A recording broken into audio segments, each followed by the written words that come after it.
Hello, guys. I'm going to be talking to Aleda Gagarin. She's running for Council District 29 in next year's primary. The seat is currently held by Karen Koslowitz, who is term limited. Aleda, thank you very much for joining me today.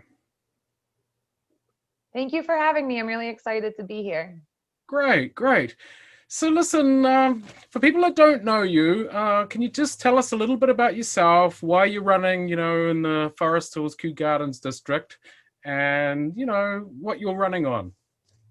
Yeah, sure. So my name is Aleda Gagarin. I am a queer mother of 3 kids here in Queens. I've been living in Kew Gardens for 15 years now, raising my family. I am a nonprofit leader. I am a CYO girls youth basketball coach. I am a local activist and community organizer. And I am running to build a New York that works for all New Yorkers. Mhm. And because my neighbors and local activists and organizers asked me to. This is a community driven campaign. They didn't feel that the progressive values they wanted to see and that this moment really called for were being exhibited in District 29, and they asked me to run, and I'm here to answer that call as an ally. And I'm very excited because I think that we have, a once in a generation chance to rebuild City Hall and our city government, and by proxy, what New York is and how it works. Wonderful, wonderful. You mentioned progressive values. One issue that deals heavily about, in terms of philosophy has been the Kew Gardens jail and, the borough-based concept and closing Rikers. Where do you stand on that? Where do you stand? Do you want to see the jail move to Kew Gardens or Rikers closed? Where do you stand on that No. whole issue? I don't want to see any jails move to Kew Gardens. I do not support the borough-based jail plan. I think that $8 to $11 billion would be much better spent being invested into thriving communities across the city. I also do want to see Rikers closed within the next 5 years. The amount of things that go on there that shouldn't. There's no justice. I do like the plan for renewable Rikers. I think that we have an opportunity to turn something that's been a stain in our city into something that will benefit it into the future. But yeah, no new jails, close Rikers. Okay. The contrarians would argue, 3, 4, 5 years ago, there were like 10,000 inmates in Rikers. And to close Rikers down, you'd probably have an inmate population of, somewhere around 2,000. How realistic is it to just close down Rikers, no borough-based jails, etc.? That is what those who argue against your position would say. I think it's very realistic, Mhm. actually. I think the majority of people sitting in Rikers are just awaiting trial and haven't been convicted of any crimes, and they don't belong there. Mhm. I think all the time about, a young man named Khalif Browder who lost his life because of the 3 years that he spent in Rikers, awaiting trial for being accused of stealing a backpack, which he did not do. And when I say Rikers took his life, I mean it. The trauma from solitary confinement and from the abuse he faced there, it ended his life prematurely. And there are so many stories like his. He's not the only one. He just, we learned a lot from his case, but that's something that happens a lot. And I think it's incredibly realistic to invest, our money into solutions, into harm reduction instead of imprisoning our neighbors. And I think that that's really the only sustainable path forward for criminal justice reform. Okay. All right. Wonderful. Another issue deals with transportation. Progressive people would say, listen, we need bike lanes. We need to finish this phase 4. Dependency on the motor vehicle is a little too much. Where do you stand on that in terms of phase 4 and just on the issues of alternate transportation in the borough? Sure. Yeah, I think that finishing Queens Boulevard is incredibly important. It's part of my policy platform, and it's something that, if I have the honor to serve my community, I won't wait on. I Mhm. know that the bike lanes are like the hot button topic, but the reconstruction of Queens Boulevard is about so much more than that. I do, for the record, support bike lanes. I think that biking is an incredible means of transportation. I have a 14-year-old son that bikes pretty much everywhere, and I want him to be safe and all of my neighbors to be safe. But finishing the construction of Queens Boulevard will also mean that we can make the Q60 Express. It will make people's commuting times quicker. It will make our air cleaner. We've already seen in the earlier, more western parts of Queens Boulevard that have been finished, a 50% reduction in fatalities for pedestrians. And I really can't think of a more, important statistic than that to support finishing phase 4 for my neighborhood. Okay. Small businesses will argue that it would hurt them because there'd be less parking spaces. Do you see that as a fallacy? Do you believe that, that's not the case? Or would you sort of feel as though, on its totality, it makes much more sense to, finish phase 4? Yeah, I think on its totality, it makes much more sense to finish phase 4. And I know that this is an incredibly trying time for our small businesses, and I don't take that for granted. We've lost 30% of them. But I don't think that the bike lanes are the thing that's going to impede our recovery moving forward. I will say that I am also very passionate about our small businesses. I want to fight for things like commercial rent control so that we don't have Starbucks and Duane Reade, pricing out our mom and pop shops across the district. I want to fight to make sure that our small businesses can negotiate fair long-term leases. I would like to, provide more funding for our small businesses to stay open. Are you touching on then the Small Business Job Survival Act, which is a commercial control? Is that kind of what you're putting? Yeah, I do support that, as well as specific commercial rent control as well. Yeah. Okay. Yeah, I mean, we saw in 2008 that it was, in that economic collapse, really the reason New York, was able to survive the way it did, it wasn't because of Amazon's trying to come into our neighborhoods. It was because of the small mom and pop shops that employ our neighbors and keep our dollars in our neighborhoods. Their diversity in size really helps us. Yeah. I mean, I lived in Forest Hills 10 years ago. There were a lot of mum and pas. Now, critics will say it's the big box area, Austin Street. What are your thoughts on that? And how, I mean, commercial rent control is one component of helping small businesses. Are there others that you can think of? Yeah, I mean, I actually think that increasing public transportation will help them. I think when it's easier for people to safely get around to stores and go shopping, I think that helps.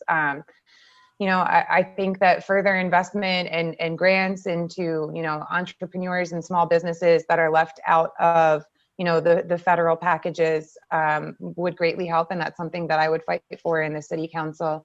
And many of our small businesses are also immigrant owned, right? And so I like to look at things holistically. So one of the things in my policy platform is supporting, the expansion of the right to vote for our immigrant neighbors. That's 1 million votes right there. And these are many of the people running our small businesses. And I believe that they should have a say in how we're building our city and our economy. So I think that the way we look at all of this is impacts the well-being of our businesses, our neighbors, our homes. Yeah, the issue of I guess, what is it? Green card and visa people being able to vote. I guess, like I've been for many years, being able to vote is probably coming up this year. And so if it doesn't pass this year, you would support it, I guess. Absolutely. Absolutely. Without a doubt. Yeah. All right. Land use issues, they're not going to be going away. Rezonings, various, I guess, building applications that may need variances. Where do you stand on that? What would you want from, say, a builder or a developer for a rezoning to go ahead with your blessing? Sure. I mean, for me, development is about, what is the material benefit that it brings to the community. So I would want to look to make sure, one, that it was environmentally sound. We're obviously in an incredible climate crisis, and we're seeing California on fire and New York's sea levels rising and how that affects neighborhoods. So I want to make sure that it's environmentally sound. That it provides good union local jobs, no developer, cut arounds on how people are paid or how they're hired. I would like to see that it also provides long-term jobs, ideally. If it's, for housing, I want to see truly affordable housing, and I want it to be permanent. But those are all issues that, I can negotiate on case by case, and I absolutely will fight tooth and nail for my community to make sure that any development does bring us a material benefit. But I have an urban planning degree. And one of the things that I want to focus on is that I think that New York City also needs comprehensive planning. I think that, forcing neighborhoods to fight this out, every couple of months or couple of years and then push the problem down to another neighborhood isn't working. I think we need comprehensive planning. I think that there needs to be huge participation from our citizens and our neighbors. And I think that, writ large, New York City across the board should be sharing both the burdens and the benefits of development, which, for decades have been, disproportionately benefiting some neighborhoods and disproportionately, causing harm to others. Aleda, would you be interested in changing the ULIP process? I mean, I've heard some people put forward that notion saying it doesn't get the feedback needed from residents and that it's too city planning commission focused and developer focused. What do you say on that? I mean, I think we do need to, give more power to the voices of our residents. I've been so moved to see the success of residents, fighting the Amazon headquarters. I think was a huge victory for the people, and they were absolutely right. The industry city rezoning was a huge victory for the people, and I think that our neighbors, and I've been an ally to the Fed Up Coalition in Flushing that's been fighting the special waterfront rezoning there. And time again, neighborhoods know what they need. The people closest to the pain are always closest to the solution to any problem. And I do think that our neighbors are showing constantly that they're ready to be involved in planning and making decisions about New York's future, and we need to listen to them. Okay.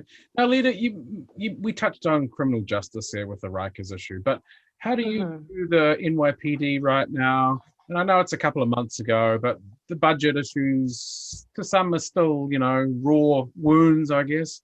So how would you assess that? How would you handle the NYPD as a council? Yeah, sure. I would not have voted in favor of that budget. I do not think that it served justice in terms of how we allocate our money. I think that this issue, gets really parsed out into hashtags too frequently, which prevents us from having difficult but necessary conversations, right? So the popular hashtag around this is defund NYPD. And, for some people that's very exciting. And I have used it before in moments of anger at seeing how things are going. But the thing that I really want to talk about is investing in community safety through harm reduction and thriving communities. If you look at policing, for example, only 1% to 3% of policing is spent on violent crimes. The rest is spent largely on traffic stops and other non-emergency issues that often should be or would be better served by different kinds of professionals. So we're talking, mental health crises, that's best solved by a social worker or someone with the training to do that. Now, out of the 1% to 3% of the time that police are responding to violent crimes, they're not preventing them. And then often they're responding with a different kind of violence in kind. And what I can say, and that I've said, for years now, is that it's just not working.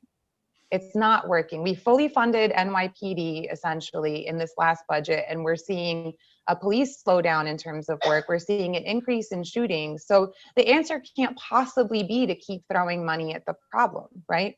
What I want to see is us invest money into permanently affordable housing, supportive housing, jobs training, mental health services, health and human services, education, right? These quality of life issues are what make our neighborhoods safer, and investing in those in the long term will pay off tenfold. I think that, people also forget that these budget decisions are not divorced from each other. So when you hear, if you're not familiar with the movement and what it's about, when you hear things like defund NYPD, it's a negative framing in the sense that someone unfamiliar with the issue is hearing that you want to take something away. And so I understand that the reaction may be, oh, you're taking something from me that I might need in the future. But when you go back to that statistic of only 1% to 3% of their time is even spent on violent crimes, there's actually a lot of other things you need that could be funded with that money, right? So we're looking at 22,000 municipal layoffs. That's the people that make our city run, and they all actually live in New York City. Unlike NYPD, all of those folks, those 22,000 people all live in New York City. They are really your neighbors, and they're collecting your trash, and they're taking care of your elders and your kids, and they're making your city run every single day. Now, our decision to spend $11 billion, I know the operating budget of NYPD is $6 billion, but when you look at it in totality, with benefits, pensions, and then the $250 million of our dollars, you and me, our dollars that go to, lawsuits for NYPD misconduct. And sorry for the coughing, my daughter's homeschooling in the background. That's But right. when you look at when you look at the $250 million of our money that's going to that, imagine all of the other things that we can fund instead. And so what I want to do when I talk to my neighbors, and what I do all the time, is shift the conversation from what we're defunding and talk about what we're refunding, right? And that's very important to understand. I don't want to see us laying off 400 EMTs when we still are clearly in the middle of a pandemic. I don't want to see garbage piling up in my neighborhood. I don't want to see, my public school teachers going without, and our kids not having the resources that they need, to learn through the next year. And those things are not divorced from our very bloated policing budget, which is not making us safer. Statistics are showing time and time again. Do you feel safe in the Kew Gardens Forest Hills district right now? I mean, I do. I love my neighborhood. I can't imagine raising my kids anywhere else. My neighborhood, makes me feel safe. I think it's beautiful. I think that the safety of our neighborhood is why we see an increase of folks that need more resources. Like our unhoused neighbors. I know some of my neighbors get upset to see, an increased unhoused population in our neighborhood. But just like I want to feel safe, they want to feel safe too, and that's a human right. Now, I do want to frame that I'm saying that I feel safe, as a middle class white woman. That is not going to be reflective of the experience of all of my neighbors. For example, I took part in a community board meeting or provided testimony just last week because one of my best friends who has a son, their family is Black, has now been racially profiled 3 times by the police in Forest Hills. My friend's a homeowner in Forest Hills. She owns a house. It's beautiful. She's worked incredibly hard. She's on her parents' association, and she lives with her godson and his mother. And I've known this kid since he was, up to my waist. And he walks home and he's unsafe because, a week or so ago, he was tailed by NYPD 3 cars for one 18-year-old kid. Followed him home. 112 precinct? Yes. Yeah. There's been a bit of commotion about it, as there should be, because this is the 3rd time it's happened to this kid. And he almost didn't want to make any commotion because he's at a point where, as a young Black man in our district, he feels unsafe bringing this to anyone's attention. And that's a problem. And so I'm running because of my neighbors that don't feel safe. And I think that that's an issue that we absolutely need to address. All right, good for you. Now, Aleda, just to sort of finish up, community boards, you mentioned, community feedback. How would you go about selecting community board members?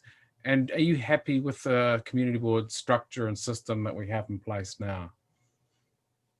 I think that our community boards could be way more representative. And that's what I would want to look at, not only in terms of race, but gender, class, orientation, and age, right? Like, I would love nothing more than to elect some really excited 18-year-olds to participate in how we're building out our future in our communities. That said, I have great respect for, the community boards that work in my district, like CB9 and CB6. CB6 has new leadership, and the extent to which they've been really working to do proactive community outreach and involve the community and really change things up there, I think is incredible. I have some friends on their board, and it's just, I'm really impressed with the direction that they're going in, and I'm excited about the opportunity to work with them moving forward. For me, if I have the honor to serve my district in the council, I would be incredibly proactive about community outreach, and that's how I would want to go about finding new people that haven't had a seat at the table also join the community board. But just in general, I mentioned before, I have an urban planning degree. My area of study was in community advocacy, and I believe in participation for everything. When I say that there's, know about us without us, and the people closest to the pain will know how to solve the problem, that's not a slogan. That's how I plan. So, I would want to have open office hours, do mobile offices across the district regularly, and make sure that I'm working really, really hard to seek out the voices that really get heard. And that's from building up the community board to, figuring out how to make, our school integration successful, to figuring out where our bus stops should be, what kind of zoning we want, what kind of development should happen. That should all be in conjunction with the community all the time. And that's how I would approach the office. Right. Okay, good. Actually, I do have one more question, and I don't understand why I didn't ask. How do you think Cuomo and de Blasio have been handling this crisis and in the hot spots of Forest Hills, Kew Gardens, and the wider area? I mean, as you can see by my total lack of poker face, not well. Yeah, I mean, there's been a lot of upset and anger. What have you heard, and what are your thoughts? Just to finish up. God, I've heard everything and nothing at all. I was just reading today about how, I guess now, because of the way Cuomo stepped in and stepped over de Blasio and handled the, like yellow, orange, and red hotspots, now de Blasio is like withholding the data on zip codes and tracking COVID spikes, which is just absurd. Like, we need to know that information, especially folks that may be at a higher risk health-wise. They just need to know if right outside of their door is a bigger hazard, to their health than before. Parents need to know how to plan out what might be happening at their kids' schools. So, I think that both of them have handled it incredibly poorly. So has our federal government. And this is just one example that's really highlighting the extent to which New Yorkers have been failed by every single level of government, regardless of it's been, Democrats or Republicans. And it is absolutely time for change in terms of how we handle crises, and then actually plan for our future so that, we're prepared for things moving forward would be fantastic. All right. Well, Aleda, thank you very much for your time. And that's a great way to finish up. Thank you so much for having me. This was really fun, and I enjoyed the conversation.